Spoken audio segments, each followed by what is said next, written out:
Bonjour tout le monde. Cette vidéo est un cours à distance, c'est une construction d'un cours à distance qui concerne aussi bien des masters de finance internationale que ceux du marketing industriel. On les a regroupés dans un même groupe, dans un même collectif, ce qui fait pas mal de monde. Et donc, compte tenu de la situation de la pandémie et des problèmes que peut susciter un regroupement d'un nombre important de personnes sur un même espace, nous avons pris l'initiative de construire une vidéo et donc d'enregistrer le cours pour le transmettre aux différents étudiants qui peuvent le visualiser en tant que podcast à des moments où ils veulent. Donc le cours est un cours de problématiques de recherche. Je l'ai intitulé de la construction d'une problématique de recherche en économie et en gestion, pour dire que dans ce cours, on essaie de répondre à une question que se posent aussi bien les économistes que les gestionnaires que vous êtes, dans le cadre de l'exigence dans leur formation, qui consiste à construire un mémoire de master, ou présenter un mémoire de master et construire un mémoire de master.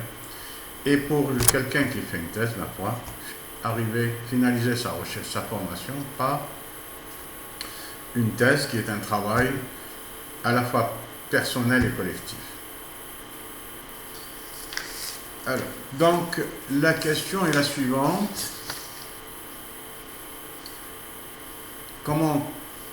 Quelle est la démarche adoptée pour à la fois construire un objet de recherche, c'est-à-dire identifier un objet de recherche, mais aussi le mener à son terme, c'est-à-dire jusqu'à la production d'un écrit qui s'appelle mémoire de master ou thèse de doctorat. Et ces deux exigences relativement différentes, puisque pour l'un on demande un mémoire, pour le master, pour les étudiants en master, on vous demande un mémoire de fin de master, donc qui finalise votre formation après avoir suivi des cours, qui finalise votre formation en master aussi bien en finance internationale ou en marketing industriel. C'est là deux objets différents, deux champs plutôt de recherche différents. Pour un groupe, c'est de travailler sur les problématiques de la finance internationale. Pour le deuxième groupe, c'est travailler sur des problèmes de marketing pour des activités industrielles. Alors, pour le premier groupe, incontestablement, l'objet se situe à cheval entre l'économie politique ou la science économique, dans sa dimension fondamentale de relations économiques internationales, mais aussi économie de l'entreprise, gestion de l'entreprise, dans le rapport qu'elle a au marché monétaire et au marché financier. Donc il y a les deux approches peuvent être valables.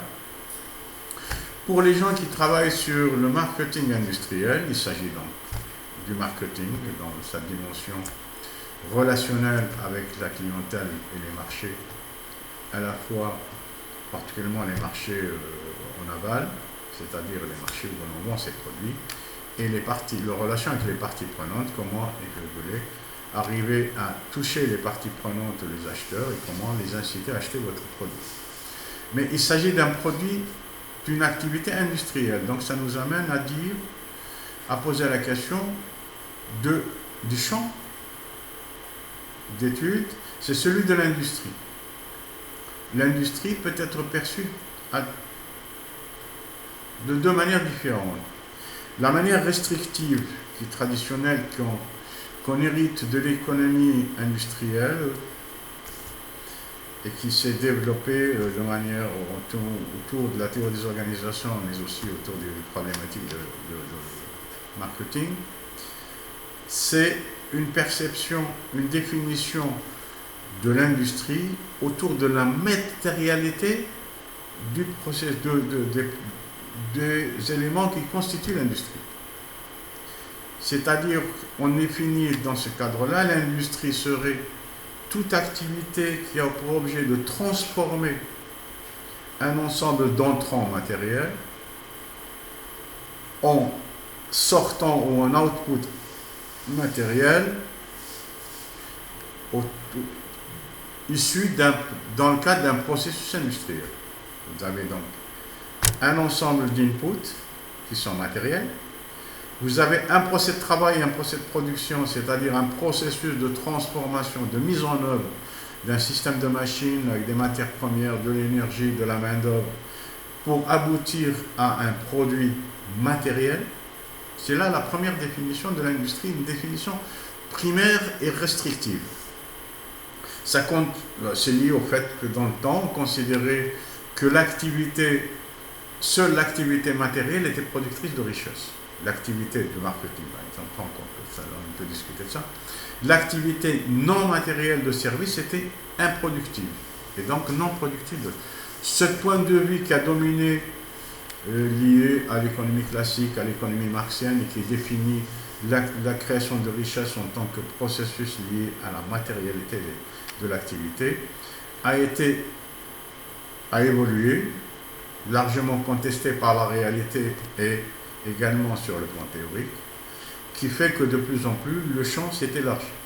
Donc on parle d'industrie du tourisme, d'industrie de la finance, d'industrie des services, pour dire que les activités qui jusque-là n'étaient considérées non industrielles deviennent industrielles. Et donc le champ de l'industrie n'est plus restreint à celui de l'activité matérielle, mais il s'est élargi aux activités de service, et les activités de service qui étaient perçues dans une logique de rupture entre le matériel et l'immatériel, ce point de vue est remis en cause dans la mesure où on considère que le service est la continuité directe de l'activité matérielle. C'est-à-dire qu'on ne conçoit pas un produit, particulièrement dans une économie de marché, où la production est fondamentalement une production de marchandises, c'est-à-dire une production destinée en grande quantité, destinée au marché, donc à la vente. Et dans ce processus-là, la rupture entre la césure entre le matériel et l'immatériel n'est plus apparente. Donc il y a une continuité entre le matériel et l'immatériel, dans la mesure où le matériel n'a pas de sens et ne peut être validé ni valorisé sans la continuité matérielle. Et dans ce processus, dans cette définition générale de l'activité qui est plus large, la finance a sa place, puisqu'on parle d'activité financière ou d'industrie de la finance. Okay? Et le module que vous suivez, enfin, pas le module, mais le master que vous suivez de finance internationale, a pour objet en particulier, entre autres, de s'intéresser à la fois aux institutions monétaires et financières qui activent en tant que partie prenante sur le marché monétaire et financier, mais aussi aux activités des entreprises dans leur rapport justement aux institutions monétaires et financières et leur rapport au marché financier. Ça, c'est sur le plan macroéconomique ou mésoéconomique. On peut éventuellement voir également dans la finance internationale les problématiques du fonctionnement uniquement des institutions monétaires et financières, c'est-à-dire des banques, les entreprises bancaires, les institutions financières. Dans les entreprises bancaires, vous avez une fonction d'intermédiation, c'est-à-dire que vous avez quelqu'un qui a de l'argent, qui le dépose dans un compte épargne ou d'un compte à vue dans la banque, et la banque va utiliser cet argent-là utiliser ses ressources pour les mettre à la disposition des gens qui ont besoin d'argent. L'intermédiation bancaire, c'est cette activité qui consiste à être intermédiaire entre les agents économiques, et parler globalement, entre les agents économiques qui ont un besoin de financement et les agents économiques qui ont des ressources financières à leur disposition, qui peuvent les mettre à la disposition des gens qui ont ce besoin de financement. Donc vous avez des agents qui ont des capacités de financement et vous avez des agents qui ont un besoin de financement. La banque, dans sa dimension primaire et originale, consistait justement à servir d'intermédiaire. Cette activité bancaire a évolué globalement vers une financiarisation de l'activité des banques. C'est-à-dire que les banques transforment les produits matériels, les produits financiers dont elles disposent, elles les manipulent et les mettent sur le marché financier pour faire de la spéculation et cette activité devient de plus en plus importante, elle même domine les activités originelles qui sont l'activité d'intermédiation. Donc l'activité de finance ou financière, particulièrement spéculative, devient importante dans ces activités des banques. Voilà, pour situer un petit peu les deux masters. Maintenant, par rapport à l'exigence, vous avez, pour vous qui êtes en Master 2, on vous demande de présenter à la fin de votre formation un mémoire de recherche ou un mémoire de master. Alors, pour les gens qui sont en thèse, on va leur demander de soutenir publiquement devant un jury une thèse de recherche. C'est deux choses différentes. La preuve, c'est que pour les uns, les concepts ou les mots utilisés pour désigner l'une et l'autre recherche sont différents. Pour la première, on parle de mémoire. La mémoire, c'est quoi? C'est la faculté de se rappeler de ce que l'on a appris. Donc, faculté de se rappeler ce qu'on a appris. Donc, ça veut dire c'est se souvenir de ce qu'on a reçu comme enseignement ou comme connaissance. Par extension, donc fondamentalement, le mémoire de recherche en Master 2, qui doit finaliser votre formation, c'est fondamentalement, ça consiste à restituer dans une dissertation écrite l'ensemble des connaissances qu'on vous a données ou que vous êtes vous-même construites autour d'un objet de recherche que vous avez clairement décliné. Et donc, vous avez choisi d'étudier.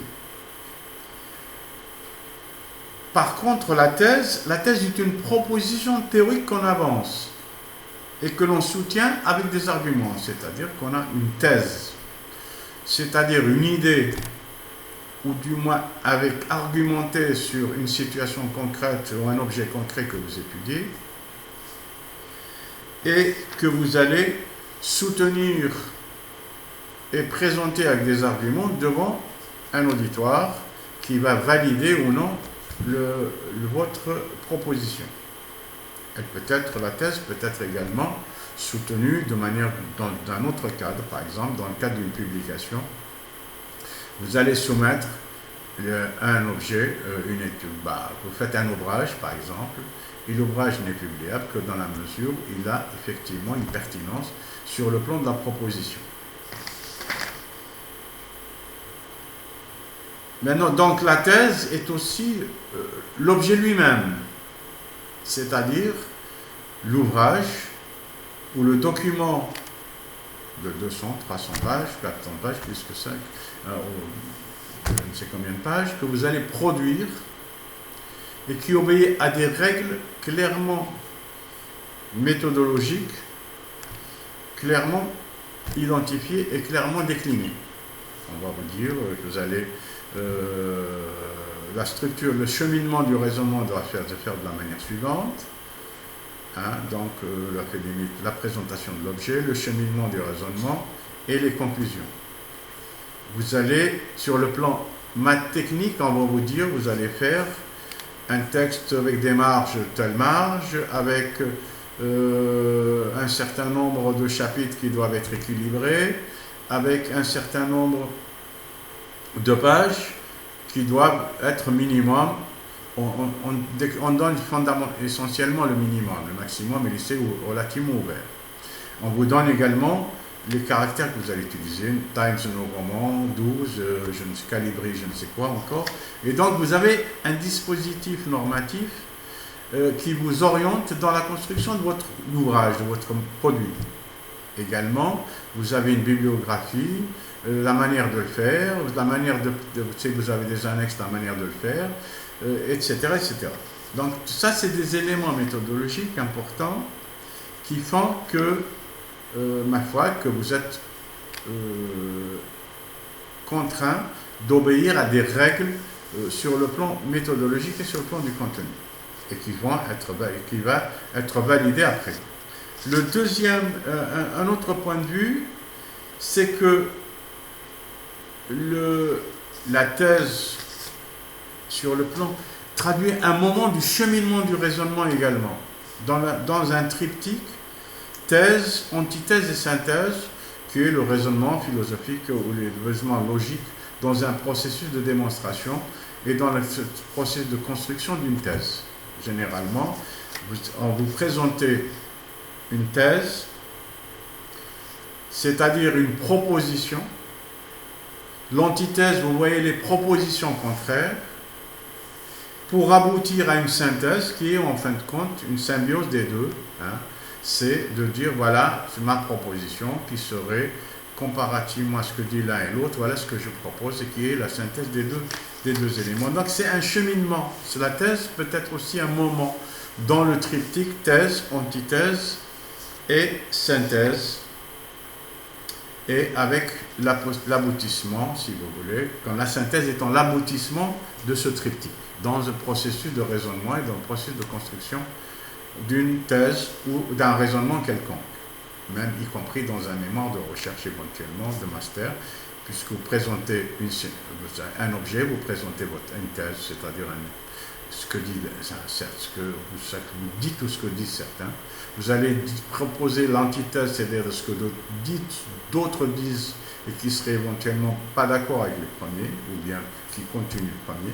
Et la synthèse serait éventuellement le troisième niveau du triptyque, qui consiste à construire quelque chose de particulier et qui fait que la singularité de votre travail et qui fait que ce travail est qui fait votre, si vous voulez, qui donne le caractère personnel au travail que vous avez entamé.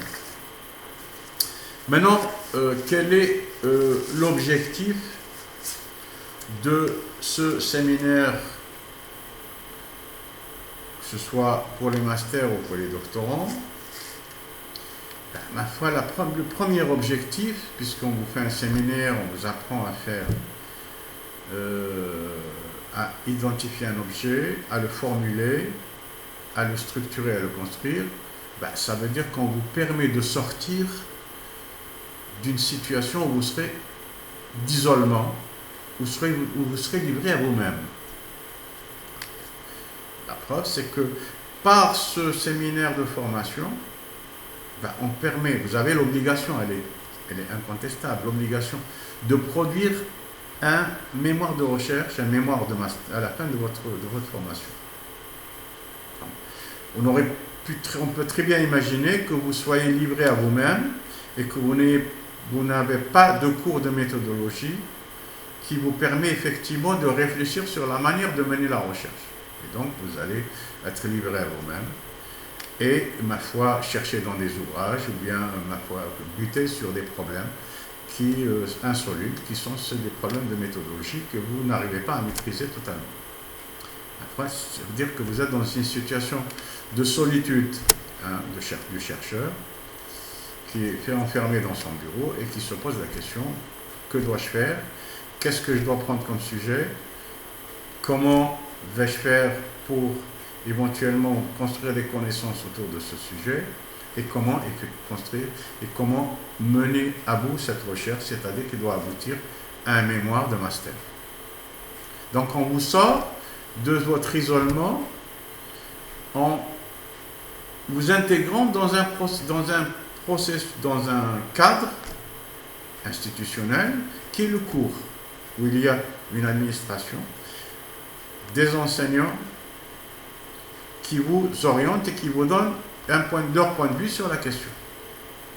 Et puis vous n'êtes pas seul, puis il y a vos collègues également, et donc il y a un débat qui peut s'instaurer entre les étudiants eux-mêmes, puisque dans un séminaire normalement qui fonctionne normalement, il y a une présentation de chacun des étudiants de leurs propositions, de leur projet de recherche, et donc de leur objet de recherche, qui est soumis à un auditoire qui sont vos collègues et des enseignants ou un enseignant.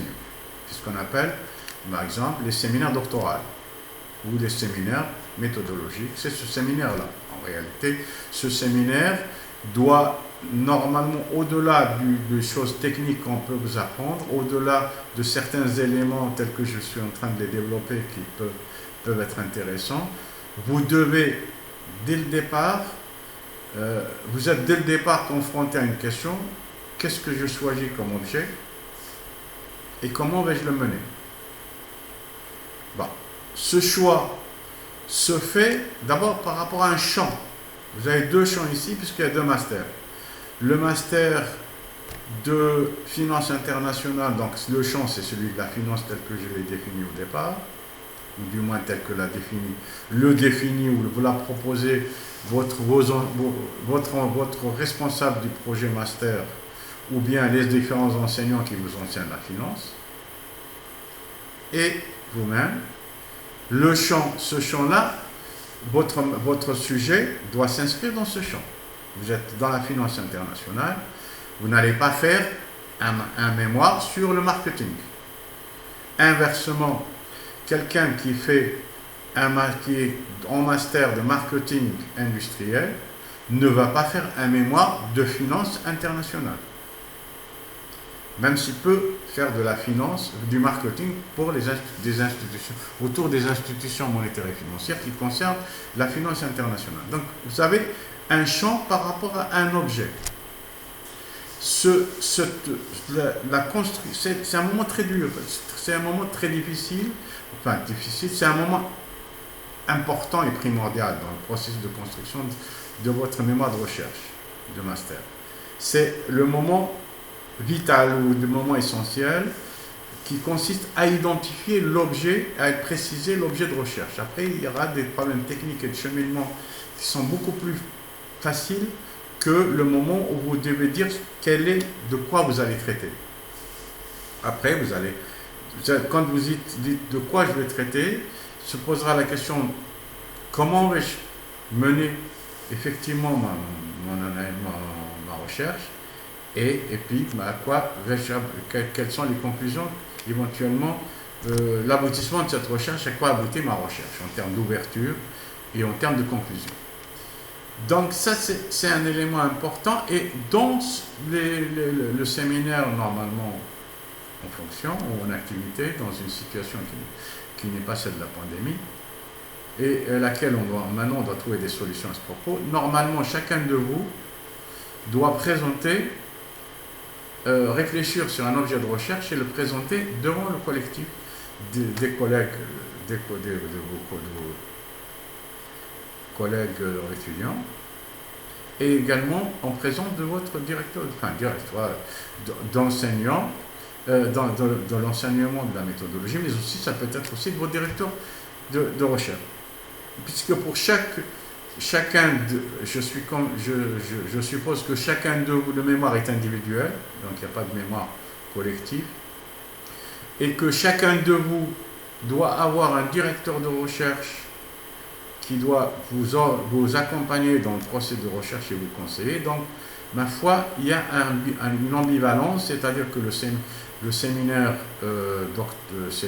pas doctoral, mais le séminaire de méthodologie autour de cet objet-là, doit être fait intervenir à la fois l'enseignant que je suis, qui dirige, qui assure ce séminaire de formation, mais aussi les différents directeurs de recherche en aparté que vous avez qui dirigent votre recherche. C'est ça, c'est tout le moment. Et donc, cette situation fait que on vous sort de votre isolement et de votre solitude. Et en vous sortant de votre isolement et de votre solitude, on vous permet de confronter votre point de vue à celui des autres, d'écouter le point de vue des autres par rapport à votre objet ou par rapport à d'autres objets, donc, ma foi, d'avoir une idée, de vous construire une compétence, en fin de compte. Et donc, ça a des conséquences sur la qualité du travail, c'est-à-dire que vous allez mieux définir votre objet et mieux le maîtriser. Et dans le temps de réalisation du mémoire, ma foi, le temps est limité institutionnellement, puisqu'en fin d'année, cette année, vous devez soutenir votre mémoire obligatoirement et vous ne pouvez pas décaler éternellement la soutenance de votre mémoire, puisqu'il y va de la validation de votre formation et de votre réussite ou de votre échec au master. L'autre point de vue, c'est que c'est un cadre qui vous permet de confronter votre point de vue à d'autres, permettant l'élaboration de la problématique et d'apporter des réponses sur le plan méthodologique, particulièrement sur le plan de l'objet lui-même, mais aussi la manière de le mener.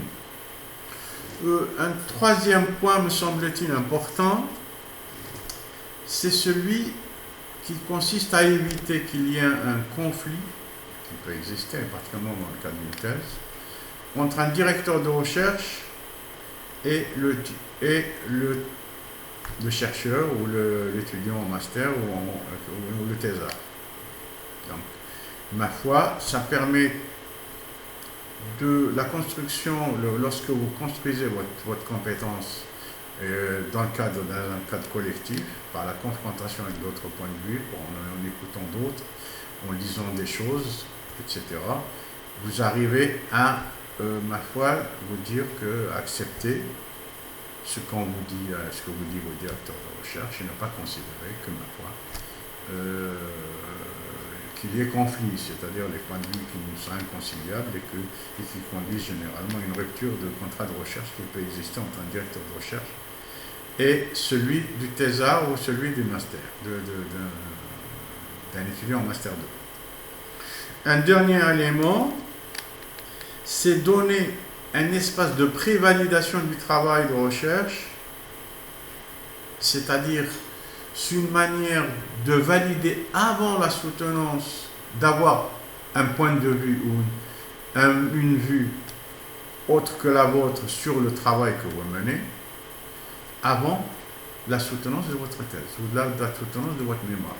C'est-à-dire c'est une prévalidation, c'est-à-dire prévalidation, c'est une validation avant la soutenance qui est très utile parce qu'elle oriente le travail et elle vous permet de situer les insuffisances du travail par les critiques qu'on peut vous adresser sur le plan du contenu, sur le plan méthodologique, sur le plan pratique, sur le plan théorique, et qui vous permet de corriger, mais aussi d'avancer dans le processus de construction de votre mémoire.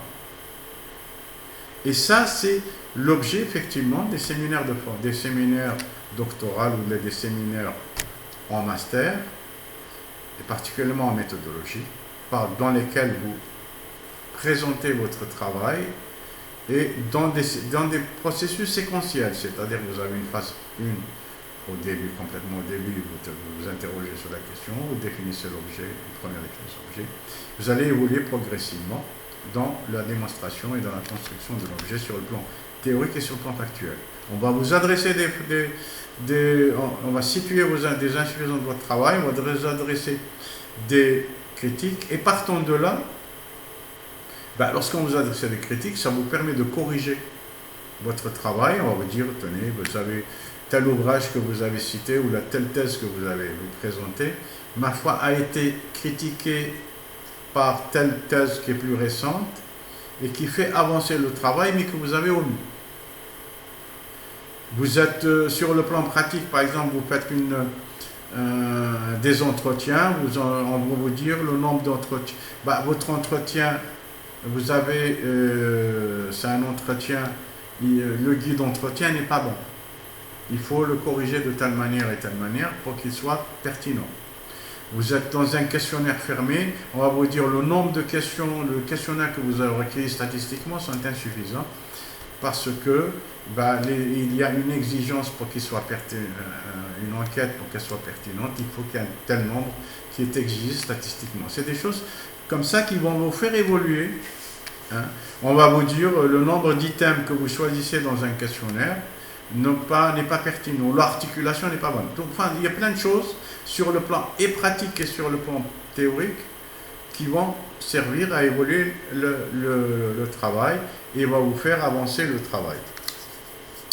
Et donc, partant de là, qu'est-ce qu'on constate? C'est que je voulais vous amener à l'idée que la recherche et la science l'idée que l'on se fait du chercheur dans le temps, c'est-à-dire de l'individu isolé, un peu fou, dans son laboratoire qui fait des recherches, par rapport aux sciences dures par exemple, et qui découvre par hasard, comme par enchantement, je ne sais quelle chose, ça n'existe plus. La recherche est d'abord un ensemble d'institutions critiques collectives. Donc le processus de recherche se fait dans des dispositifs institutionnels, privés ou publics, dans de grandes entreprises, elles ont des grands laboratoires de recherche. Donc elles font de la recherche et développement, et la recherche et développement est fondamentale dans la compétitivité de l'entreprise et dans le processus de la pérennité de l'entreprise et de son évolution. Une entreprise qui ne pas meurt. Public également, les laboratoires, les universités ont des laboratoires de recherche. Il y a de la recherche dans les sciences humaines et dans les sciences sociales et dans les sciences exactes. Et ces recherches-là sont des faits collectifs autour des laboratoires avec des chefs d'équipe, des chercheurs. Et donc, le processus de la recherche est d'abord un ensemble d'institutions de critique collective. Et c'est dans cette arène, ma foi, qu'on jugera de la pertinence ou non de l'apport des connaissances comme espace de validation. C'est-à-dire que vous faites la recherche, vous travaillez sur d'abord l'objet lui-même n'est pas choisi comme ça, et donc vous choisissez un objet, vous travaillez dessus, et donc vous êtes inséré dans un groupe de recherche, dans une équipe de recherche, dans un laboratoire de recherche, dans un centre de recherche, et autour de moyens importants mis en œuvre, et donc avec une obligation de résultat, nécessairement, du fait des moyens qu'on met à votre disposition. Je prends un exemple très simple. Dans les laboratoires pharmaceutiques, les grandes entreprises, à l'image de Pfizer qui vient d'inventer avec Moderna, je crois, le dernier vaccin sur le virus Covid-19, Pfizer consacre des sommes énormes, l'industrie pharmaceutique d'une façon générale consacre des sommes énormes à la recherche et développement. Sans cette recherche et développement, elles ne seraient pas ce qu'elles sont actuellement. C'est-à-dire que ces entreprises-là consacrent, on déclare généralement, la découverte d'une molécule nécessite un investissement au minimum de 500 millions de dollars, pour ne pas dire $1 milliard. Et c'est là l'argument fondamental, justificatif des grandes entreprises de produits pharmaceutiques pour justifier la revendication d'un monopole sur la découverte en question.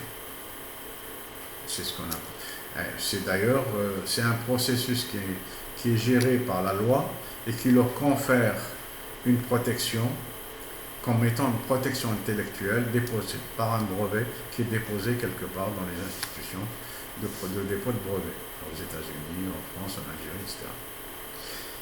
Le dépôt de brevet les protège contre quelqu'un qui viendrait en passager clandestin, ce qu'on appelle les free riders, en passager clandestin, qui viendrait s'accaparer, profiter de recherche en question sans avoir fait de recherche. De la découverte du laboratoire en question, un laboratoire concurrent viendrait, il prendrait la molécule et il essayerait de la produire autrement.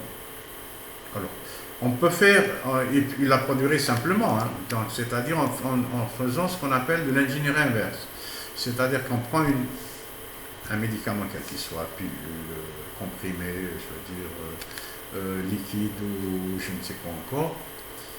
On prend un biochimiste, on l'amène dans le laboratoire avec les chercheurs, biochimistes, je ne sais quoi encore, pharmaciens, etc. On va leur dire, tiens, tenez, ce médicament, on va essayer de reconstituer la manière dont il a été fabriqué. Donc on fait de l'ingénierie inverse, on reconstitue la manière de la fabriquer et on va le fabriquer. Ben justement, les dispositions institutionnelles, que ce soit au niveau de l'Organisation mondiale du commerce ou les dispositions institutionnelles, les règles de loi, enfin, pour dire autrement, qui existent au niveau de l'OMC, mais aussi des pays, permettent de protéger ces entreprises qui ont des découvertes par rapport à cette situation. Donc, elle leur confère un brevet, je crois qu'il est de 20 ans. Ce brevet de 20 ans donne le monopole à l'entreprise dans la production et dans la fabrication du produit, par rapport au processus de fabrication, mais aussi par rapport à la molécule elle-même. Donc, les gens ne peuvent pas vendre la molécule d'une part, d'une manière ou d'une autre, mais ils ne peuvent pas la fabriquer en faisant de l'ingénierie inverse. Et ça, durant 20 ans, donc il y a une situation de monopole, une rente de monopole, donc la fixation des prix n'est pas celle d'un marché concurrentiel, puisque le produit est fabriqué par un seul laboratoire, une seule entreprise. Et donc une situation de monopole absolu. Ce monopole-là conduit à des prix de monopole, c'est-à-dire à des prix qui sont largement au-dessus d'un prix concurrentiel. Ce produit-là, quand il dépasse les 20 années, c'est-à-dire quand l'entreprise perd sa protection légale après 20 ans, il rentre dans le domaine public. Quand il rentre dans le domaine public, il devient ce qu'on appelle un produit générique. Il est fabriqué par tout le monde. Et dans ce cadre-là, le marché devient concurrentiel. Et le marché devient concurrentiel avec tous les éléments, ma foi, d'un marché concurrentiel, c'est-à-dire atomicité. C'est un autre terme, ça veut dire atomicité, ça veut dire plusieurs offreurs, plusieurs fabricants, qui vont se concurrencer autour d'un même produit. Symétrie, fondamentalement, symétrie de l'information, c'est-à-dire qu'il n'y a pas d'asymétrie. Ou l'asymétrie qui existait avant, du fait de la découverte et du fait du monopole lié à la loi, disparaît. Et ceci fait que la situation change, on passe d'un marché monopole à un marché concurrentiel, et ça a nécessairement des répercussions sur les prix. Et en plus, lorsque vous réfléchissez en termes de contenu et de coût, les charges fixes liées à la recherche et développement disparaissent. L'entreprise qui a découvert le médicament, elle a eu 20 ans de monopole pour récupérer son coût d'investissement. Et l'entreprise qui rentre dans le marché, donc de fait, il n'y a pas de barrière à l'entrée ou à la sortie. Il y avait avant, il y avait des barrières, les barrières institutionnelles. Le fait que le nouveau arrivant sur le marché qui va produire le produit de médicament qui était un monopole mais qui devient générique et qui est produit, n'a pas besoin d'investir en recherche et développement, donc les charges fixes ne sont pas celles qu'avait le laboratoire avant. Et cette situation fait que le prix, du fait, ne serait-ce que par rapport à charges fixes et par rapport à des problématiques d'économie d'échelle, fait que le produit va devenir moins cher. C'est pour ça que d'ailleurs que le produit générique est beaucoup moins, on considère qu'il est à 30 à 40% moins cher que le produit noir. Voilà une idée, hein, à peu près d'une situation concrète de recherche par rapport à des exigences et par rapport à des fonds qui sont avancés. Donc pour dire qu'il y a une obligation aussi de résultat qui est à avancer, qui est Il est exigé aux chercheurs et aux laboratoires de recherche à qui on donne des ressources. Maintenant, le chercheur individuel que vous êtes confronté, la première chose à laquelle vous êtes confronté, c'est celle de choisir un sujet.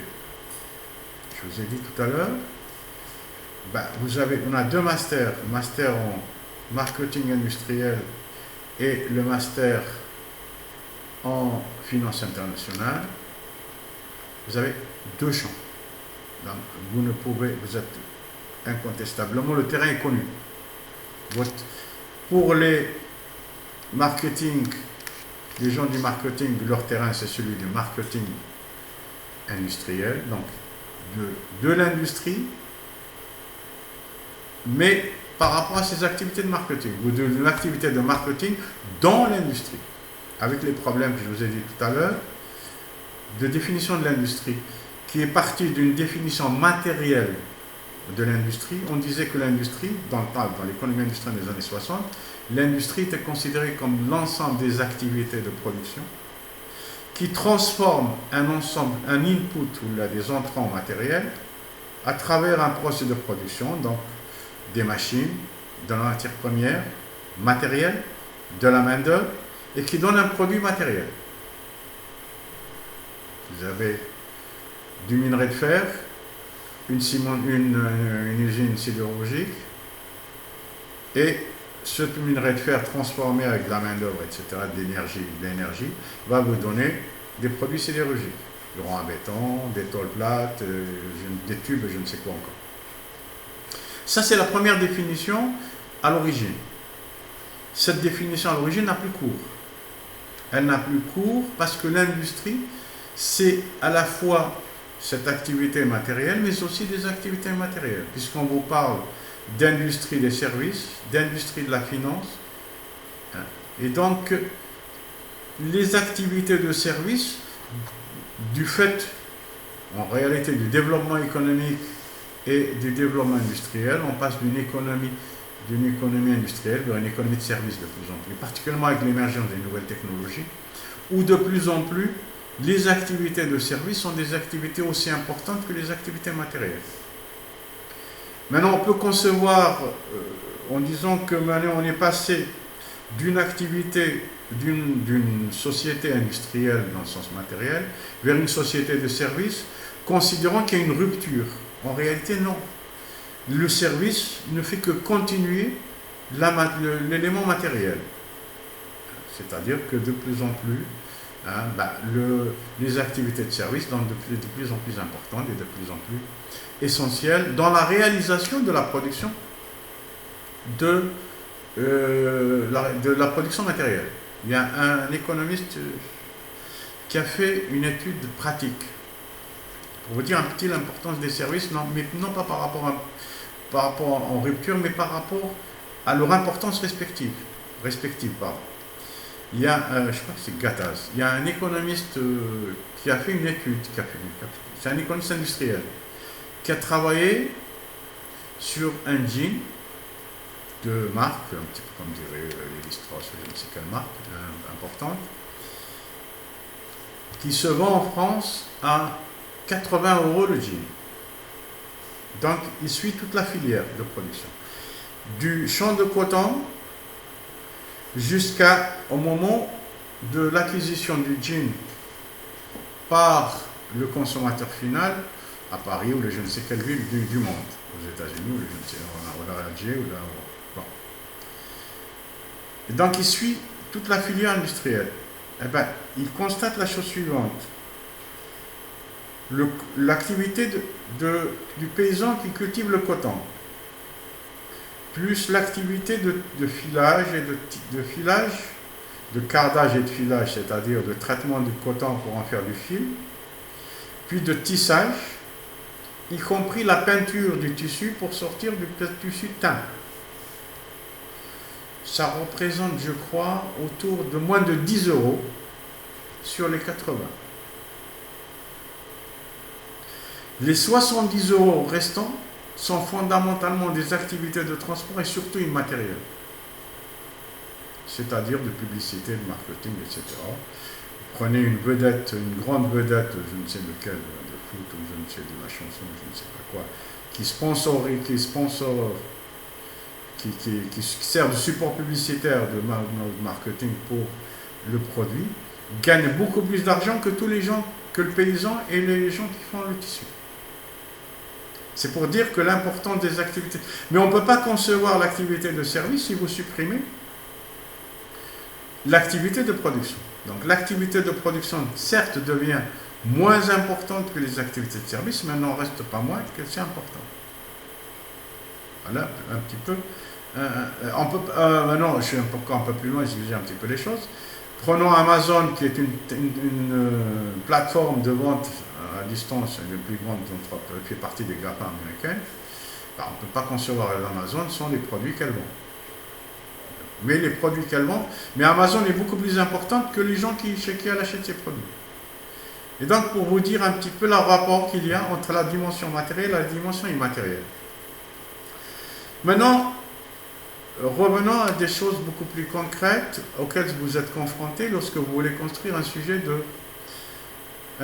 de master, de mémoire de master. Première question à laquelle vous êtes confrontés, c'est le choix du sujet lui-même. C'est-à-dire, on a identifié le champ, j'ai dit marketing industriel, donc autour du marketing concernant l'industrie, finance internationale, les problèmes des finances, dans sa dimension internationale, éventuellement, je ne sais pas si vous êtes finance sur le plan micro et plutôt entre finance bancaire, je ne sais pas si c'est sur le plan management, je ne peux pas vous dire concrètement. Ça, c'est votre enseignant et la personne qui a conçu le master qui va nous donner effectivement le champ exact. Mais ceci dit, vous êtes obligé d'obéir au champ. Votre sujet doit s'inscrire dans le champ du master qui est défini préalablement par la personne qui a fait le projet de demander la validation d'un master ou l'ouverture d'un master dans ce sens.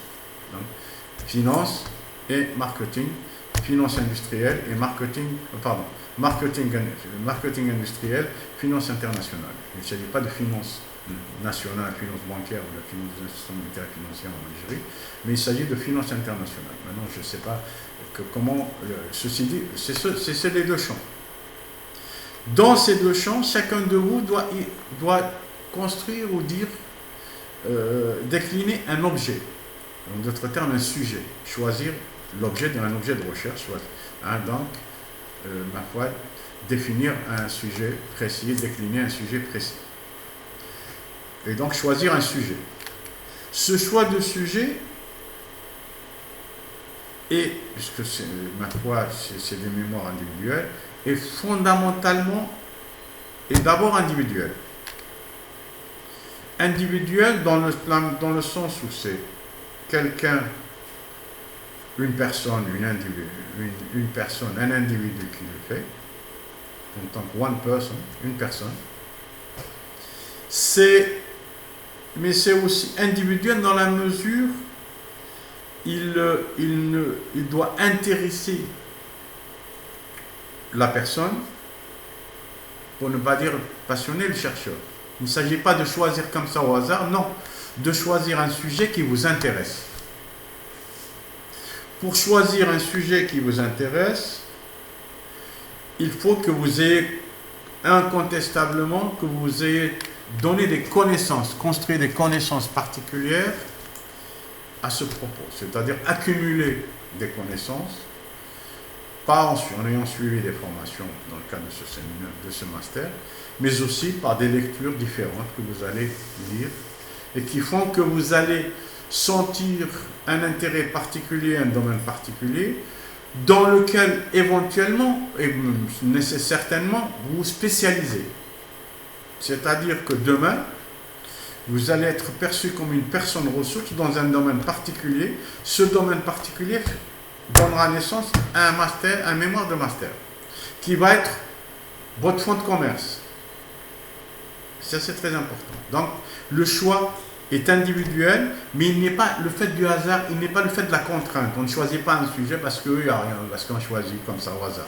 Là, parce qu'on n'a rien, on a choisi comme ça. Non. Maintenant, le choix, vous ne pouvez pas faire un choix, vous n'êtes pas un individu isolé. Vous n'êtes pas Robinson Crusoe sur son île, non. Vous êtes un être social.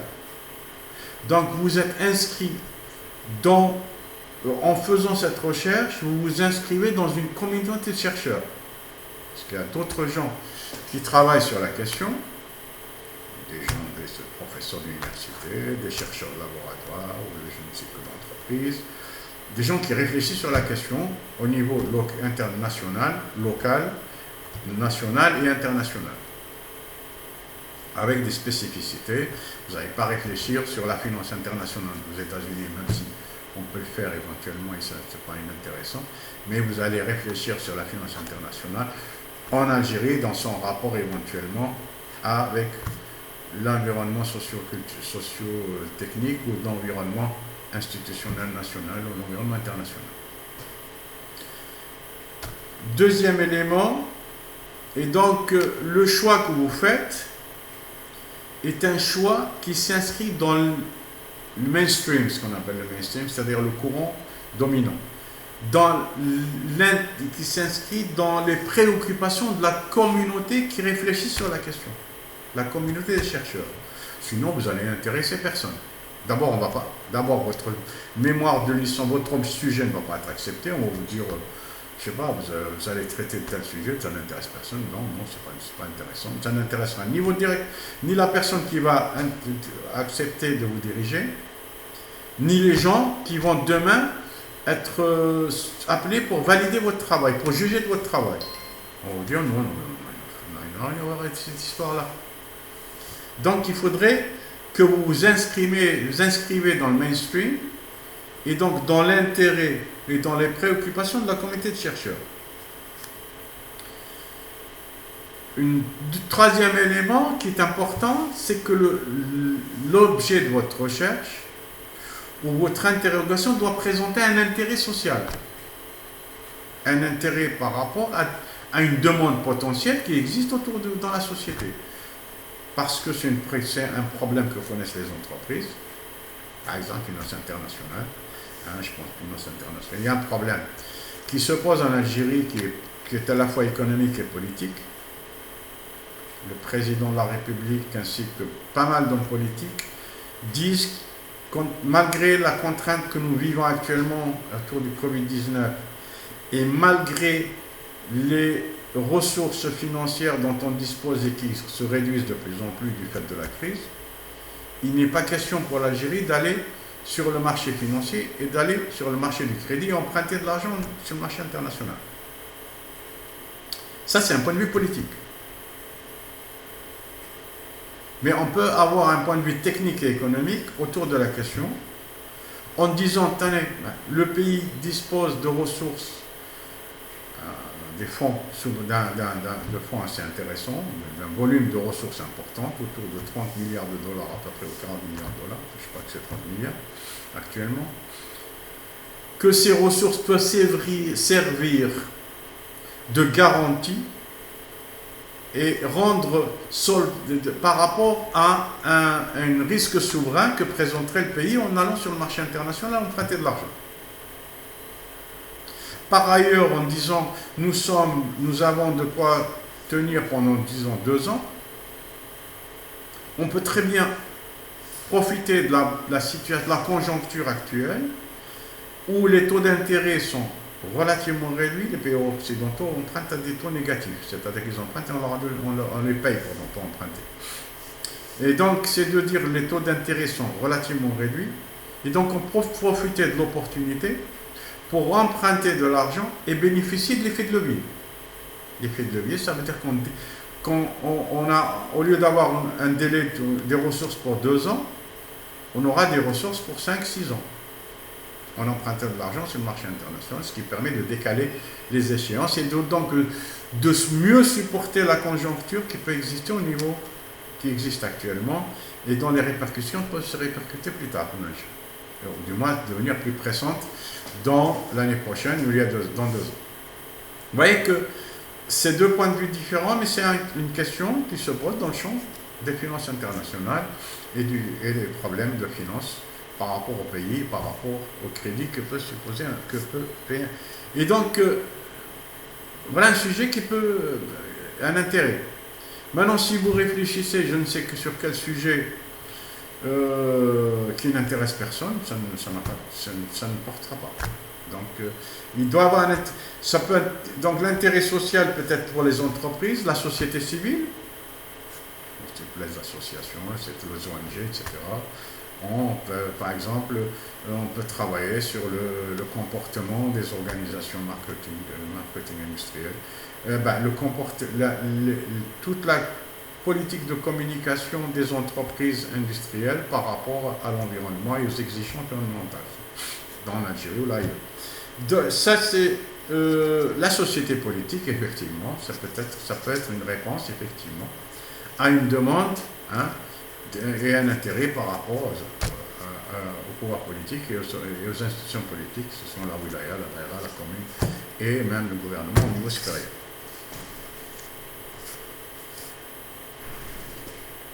Donc, global, pour me résumer, un bon travail de recherche, que ce soit un mémoire de licence, de master, un article scientifique, un livre, une thèse, aussi bien en économie qu'en gestion, doit être d'abord innovant, c'est-à-dire avoir un intérêt quelconque.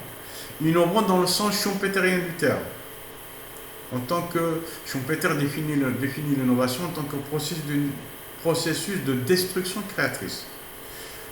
Dans le sens où on détruit du vieux pour créer le neuf est construit sur le vieux transformé.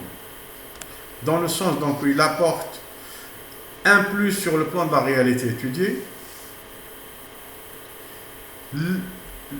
La réalité étudiée peut être théorique, elle peut être factuelle ou les deux à la fois. Vous pouvez faire un mémoire de master totalement théorique sur une question précise, avec l'accord de votre directeur de recherche. Elle peut être une étude pratique, c'est-à-dire factuelle, par rapport à une question précise. Vous allez mener des investigations et des études statistiques et quantitatives ou qualitatives, mais par rapport à une réalité factuelle, ou les deux à la fois. Alors, maintenant, le travail, ce travail-là est mené en tant que processus. D'abord, il faut se construire une idée sur l'objet lui-même.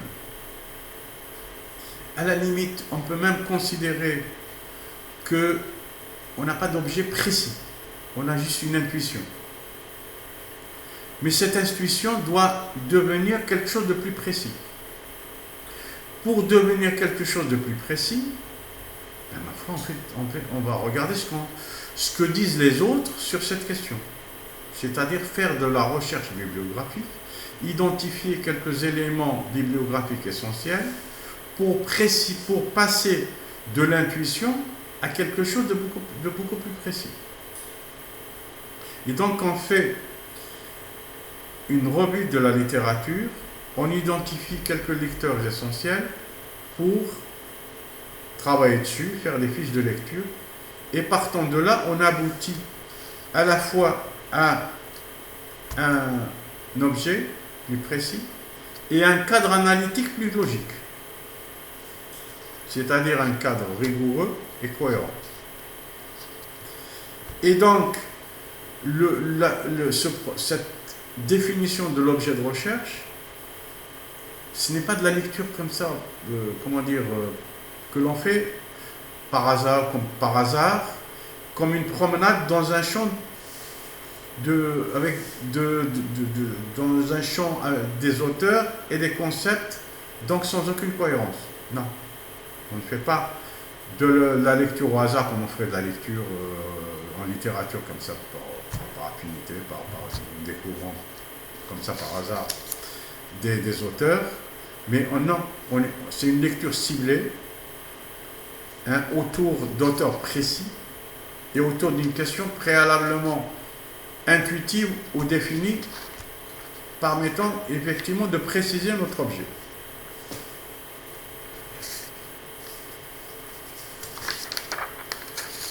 La phase essentielle de la construction de mémoire ou de la thèse est celle de la construction de la question. Voilà, je vais m'arrêter là et je vous remercie. Donc, je reprendrai la prochaine fois en autre.